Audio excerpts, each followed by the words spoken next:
మా ఊరు చిన్నది. అయితే ఇద్దరు పోటీ బాగానే పడ్డారు. కాంగ్రెస్, టీఆర్ఎస్ ఇద్దరు పడ్డాం కూడా బాగుండదని చెప్పి కొంతమంది నాయకులు కూడా వచ్చి కూడా నేను కూడా ఉన్న ఆ రోజు నాడు నా ముందర జరిగింది. నేను ఇవాళ కొన్ని డబ్బులు ఇస్తాను, రేపు ఇంకా కొన్ని డబ్బులు రేపు పొద్దున ఇస్తాను, కడమ మన ఎలక్షన్ అయిపోయే వారికి ఇస్తాను చెప్పి ఒప్పుకున్నాడు ఆయన. తనకి సరే డబ్బు నోడు కదా, ఇక లేనోడు ఇట్లా లేనోడు కష్టానికి ఎలక్షన్ల ఖర్చు పెట్టడానికి ఇబ్బంది అవుతుంది కాబట్టి సరే మరి అయితే తీరని చెప్పి నేను వీడిని కూడా ఒప్పించి నువ్వు కూడా ఎవరో నడవని ఊరు డెవలప్మెంట్ కొరకు ఏదనుకో నడవని అని చెప్పని అన్నాం. ఇంకా తర్వాత ఇక పైసలు అడుగుతున్నాడు వచ్చే వరకు వీళ్ళకు ఈ పైసలు ఒప్పుకున్న పైసలు పైసలు దగ్గర పెట్టుకోవడం మమ్మల్ని అందరూ ఆడాడి మమ్మల్ని పిచ్చలో చేసిండు. డబ్బు ఉన్నదని చెప్పి అహంకారంతో మమ్మల్ని అది చేసిండు, అందరూ దొరుకుతున్నా ఉద్యోగంతో అందరూ కోపం వచ్చి వీళ్ళు తిరగబడ్డారు. తిరగబడి అది చేసిన ఇది చేసిన న్యాయపరంగా చూస్తే మరి సమావేశీకరణ చేయవచ్చునాగా గవర్నమెంట్ చేయదు మాకు తెలియదు.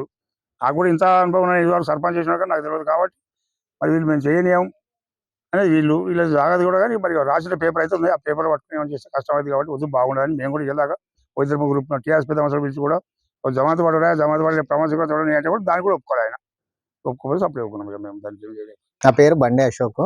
మైలార్గూడెం ఉప సర్పంచ్ మొన్న జరిగిన ఎలక్షన్లో ఉప సర్పంచ్గా నాకు అవకాశం ఇచ్చారు. సర్పంచ్గా మారేడు కొండలరెడ్డి అవకాశం ఇచ్చారు. అతను సర్పంచ్గా చేసినందుకు నాకు ఊరు డెవలప్మెంట్ కోసం ఒక 50 లక్షల రూపాయలు ఇస్తానని చెప్పి ఈరోజు అడిగితే మీకు భాగ్య అని మమ్మల్ని బెదిరిస్తుండు. డెవలప్మెంట్స్ కోసం ఇస్తాన డబ్బులు ఇవ్వమని మేము కోరుతున్నాం. మొన్న ఎలక్షన్లు అయినప్పుడు ఇద్దరం పోటీగా నిలబడ్డాం. మారేడి కొండలరెడ్డి అనే వ్యక్తిను మరియు టీఆర్ఎస్ నుంచి, కాంగ్రెస్ నుంచి కాదూరి కృష్ణ నిలబడ్డాను.